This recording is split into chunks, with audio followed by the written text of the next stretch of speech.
ఇప్పుడు భారతదేశంలో ఈ ఎన్నికల మీద ప్రతి వారు కూడా ఎవరు అధ్యక్షత అయితే బాగుంటుందనే ఆలోచన మొదలైంది. కొందరేమో ఆ కుటుంబం కాక బయటి వాళ్ళని పెట్టాలనేది కొందరు నాయకుల ఆలోచన. నా ఉద్దేశంలో ఎవరు బయటి వాడు పెట్టినా ఆయన లీడర్షిప్ గ్రామాలకు పోవాలంటే టైం పడుతుంది, ఆయన గుర్తింపు కావాలి. అదే ఇందిరాగాంధీ కుటుంబం నుంచి సోనియా గాంధీ గారు వారి తల్లి కూడా చనిపోవడం జరిగింది. ఏదైనా ఆమె ఉంటే 100కి 100 బాగా. కాకపోతే రాహుల్ గాంధీ ఉన్నా ఎవరికి అభ్యంతరం లేదు. కానీ ఆయన ఉండను అని అన్నప్పుడు వారి కుటుంబ సభ్యులైనటువంటి ప్రియాంక ఈ కుటుంబం నుంచే ఉంటే బాగుంటుంది, కొన్ని పేర్లు వినొస్తున్నాయి, వాళ్ళు కూడా పోటీలో ఉంటారని. వాళ్ళు పోటీలో ఉండొచ్చు, కానీ పార్టీకి ఎంత లాభం జరుగుతుందని ఒకసారి ఆలోచన చేస్తే బాగుంటుంది అనేది నా ఉద్దేశం. భారతదేశంలో ఏ మూలకు పోయినా ఇందిరాగాంధీ, పండిట్ జవహర్లాల్ నెహ్రూ, రాజీవ్ గాంధీ గుర్తింపు ప్రతి ఒక్కరికి తెలుసు, వాళ్ళ సాక్రిఫైస్ తెలుసు. దేశ స్వాతంత్రంలో పూర్తి వారికి ఉన్న ధనవంతా ఖర్చు పెట్టడం, అంతటితో ఆగకుండా జైల్లో ఎన్నో రోజులు దేశ స్వాతంత్రం గురించి పోరాడినటువంటి పండిట్ జవహర్లాల్ నెహ్రూ కానీ వారి కుటుంబం కానీ, అదేవిధంగా ప్రధానమంత్రి పదవి వస్తారన్న నాకు ప్రధానమంత్రి పదవి అవసరం లేదని ఒక ఆర్థికవేత్త మన్మోహన్ సింగ్ను చేసిన ఘనత ఆమెది. ఒకసారి కాదు 2 సార్లు అవకాశాలు వచ్చాయి. అలాంటి కుటుంబం నుంచే వస్తే బాగుంటుంది అనేది నా ఉద్దేశం. దానికి అందరూ కూడా, ఎందుకంటే 1977లోనూ ఇదే ఆలోచన వచ్చింది.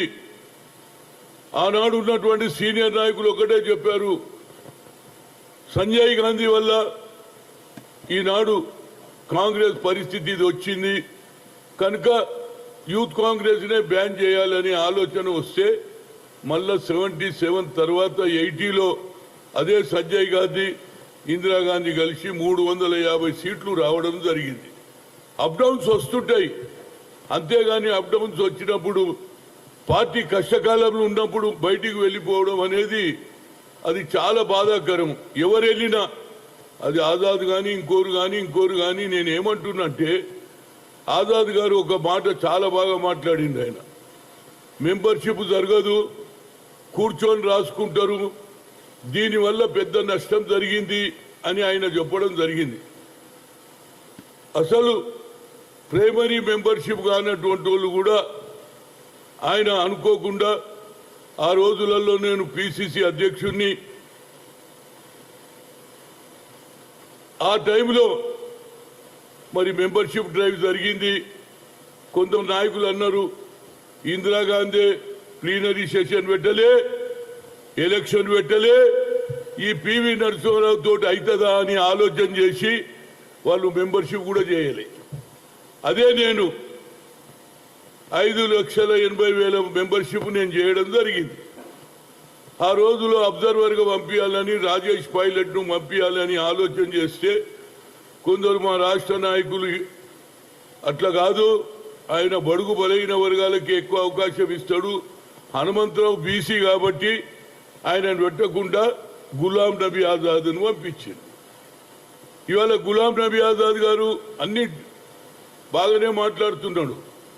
మా రాష్ట్రానికి వచ్చినప్పుడు నాకు మెజార్టీ ఉన్నది, నేను మెంబర్షిప్ చేశాను, అందరికీ మెంబర్షిప్ కార్డులు కూడా ఇచ్చాను. ఆనాడు 5-6 మంత్రులను కూడా మెంబర్షిప్ చేయకుంటే వాళ్ళని ఆపడం కూడా జరిగింది. ఏది పోలీసు వాళ్ళు బయట నా ఇన్స్ట్రక్షన్ ప్రకారంగా. అయినప్పటికీ కూడా కొంత మ్యానిపులేషన్ చేసి ఆనాడు నిజంగానే నేను పిసిసి అధ్యక్షుడు, నాకు మెజార్టీ ఉన్నది.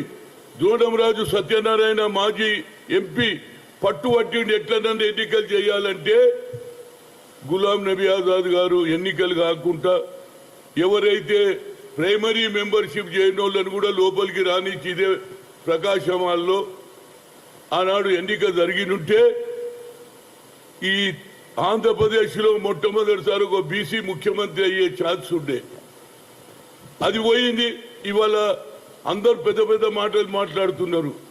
అన్యాయం జరిగింది. నేను చెప్తా, ఆనంద్ శర్మ మాజీ మంత్రి, మాజీ ఏఐసిసి అధ్యక్షులు, ఆయన హిమాచల్లో వీరభద్ర సింగ్ మాజీ ముఖ్యమంత్రి, ఆయన ఎట్టి పరిస్థితుల్లో పిసిసి డెలిగేట్ కావద్దు సిమ్లా నుంచి అని పట్టుబట్టిండు.